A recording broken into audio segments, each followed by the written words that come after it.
Adventures of Sonic, Episode 44, Untouchable Sonic. You mean like he isn't already in the show? Will he become intangible? A mole digs with a straw hat behind some barbed wire, and when Sonic runs past him, he gets spun around and sent up by a geyser. How would Sonic do that by accident? Then he, for no reason, runs around a tree, robbing it of its leaves and a squirrel of its fur, and somehow Tails gets it all back.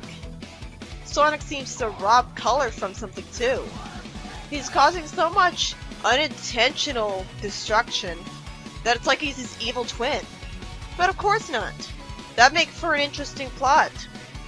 Predictably, the minute Sonic asks where he could find a chili dog in a place like this, he finds a place where he can find one.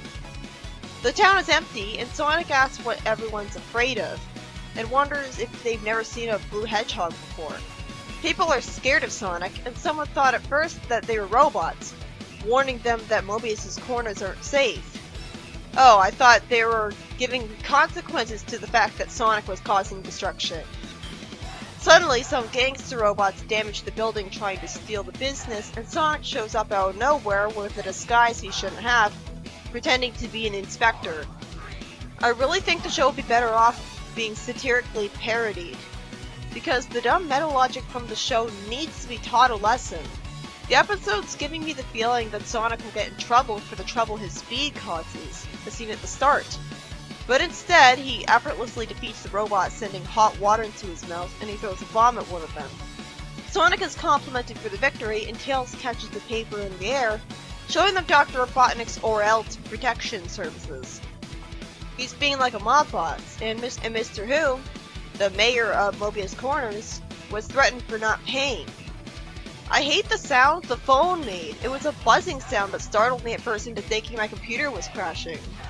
Tails calls Robotnik to taunt him. Robotnik puts a cactus into a cannon on a TV screen and fires it at Sonic, who cleans his tooth with the needle, and the cactus runs away somehow. And the cannon blew up for no reason. Then we see a machine programmed to take away the needles from Robotnik's body, and Sonic messes with a billboard of Robotnik's, swims away from choppers that get caught in seaweed, and goes into a tube. I don't blame Scratch for changing the channel because this is basically Sonic the Gary Stew, the TV show. All he does is win effortlessly. That's not exciting, that's the reboot. At one point I wondered if this TV show would be a plot point, angering Robotnik because he saw it, which would have been brilliant. After Scratch notices something falling from the ceiling, Robotnik tells his robots to go to Mobius Corners as the chief enforcers for Robotnik's protection services. And I'm suspecting that the TV was just a filler scene at this point since nothing has come from it. Like Robotnik getting mad at the people who made the TV show, or reality show that was all about glorifying Sonic. So far, the episode has had two major times where I thought it would go in one direction, and the plot thread was just cut. Scratch and Grounder show up in gangster suits from old movies, and Sonic stands there watching them instead of just attacking them with the spin dash right away.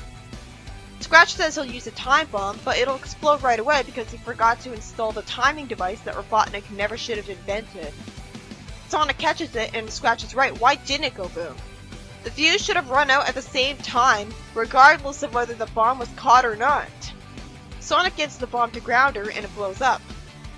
The robots are spotted again, and Sonic says they need a long rest where they can't cause any more trouble, except the show would never remove them from it, so don't even have him say that line. The woman behind the counter stalls for time condescendingly, and speaking of condescending, Sonic puts on a disguise he shouldn't have that somehow fools the robots into thinking he's the manager, and he somehow convinces them to hide in a truck. At least he pushed them into the back of the van instead of them going into voluntarily. They're sent to the green guy instead of the van going really far away and going to a volcano or something. Not that it matters how far away they were sent, as they get put in jail by the mayor/sheriff. What kind of town has the mayor also be a chili dog restaurateur and the sheriff?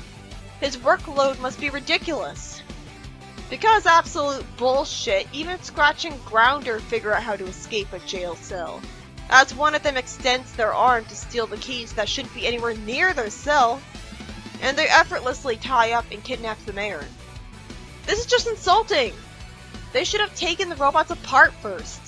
This could have been a major victory for the heroes, getting rid of these idiots once and for all. We don't need them around!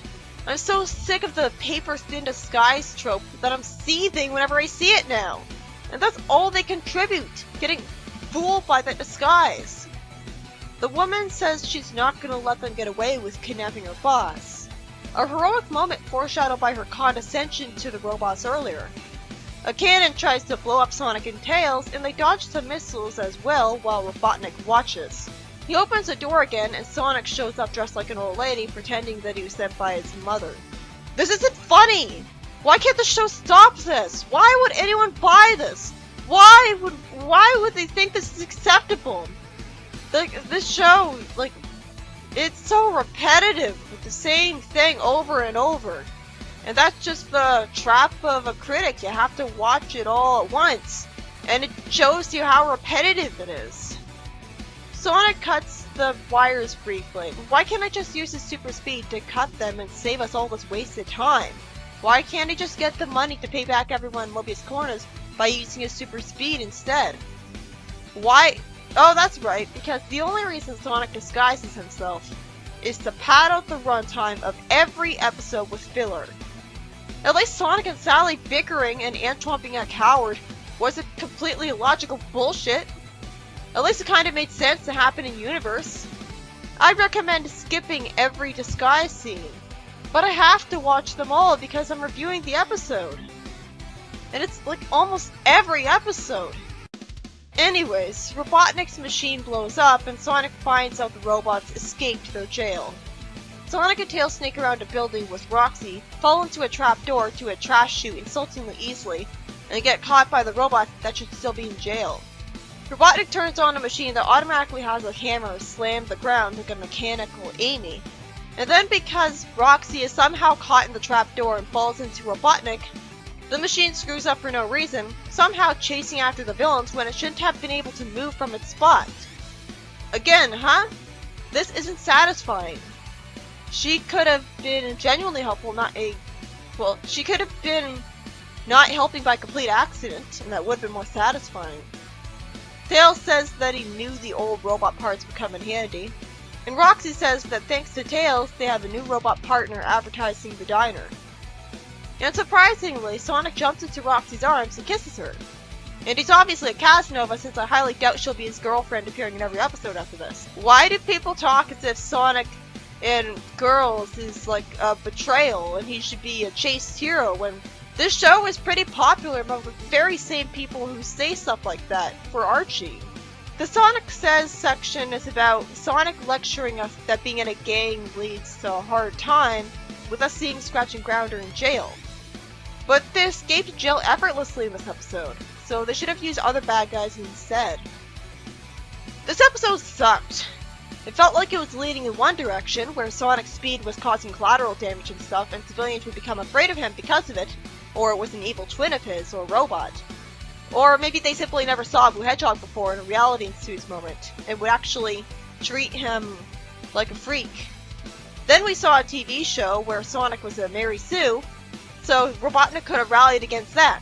By the way, that's the original pilot for the show, but you'd have no way of knowing that unless you looked it up. Instead, the show goes off in a completely different direction that's about Robotnik finding restaurants and threatening to blow up the one that doesn't pay up. Which is intriguing, at least. And that restaurant is run by a guy who's the sheriff, mayor, and a chili dog store owner. That's insulting. I guess they were way too lazy to think of more than one new character. Scratch and Grounder escape from jail insultingly easily when the keys shouldn't have been anywhere near them, and they're supposed to be total morons. Sonic gets me seethingly irritated with his disguises working too easily. I bet if I counted the Mary Sue moments for him, they would tower over Sally's.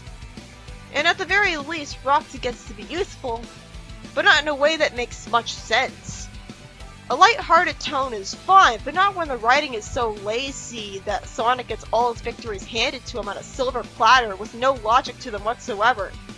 There's light-hearted, and then there's overly saccharine and unrealistic. That's lightheartedness done to the absolute nonsensical extreme. Forcing the lightheartedness. Is there ever an episode where Robotnik has a major victory that sticks around for more than one episode? the show wasn't that different from the reboot, which literally has a mandate about not letting Robotnik have major victories. Though at least the reboot has a lot more characters to it, and not just Sonic being a Mary Sue with paper-thin disguises. Well, he does have some flaws, but he wins so easily that it doesn't matter. He feels like a Gary Stu anyways. He's also not allowed to have a girlfriend like in the reboot, even though he's a Casanova, which is even more ridiculous than the reboot. And while he does change clothes every episode, I think having that mandate would have actually improved the show by forcing him not to wear stupid disguises all the time. I mean, you could have had an original character that was a shapeshifter, and that could have been replacing the disguises thing, because they would shapeshift into people to fool the robots.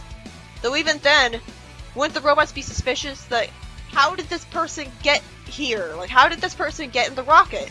He must be the shapeshifter character. So either way, the disguises scenes just fall apart. So they don't age well, because if you see that as an adult and you're thinking, then you're probably gonna see how they fall apart. So the reboot is ironically kind of better than this. It has better characters, it doesn't have disguises. Not to mention the reboot doesn't have Scratch and Grounder, completely ruining like the logic of every episode. Well, maybe they're in the reboot, but I doubt they have that much of a major role. I haven't read the reboot at the time of this recording, and even I can tell you it's probably better than this.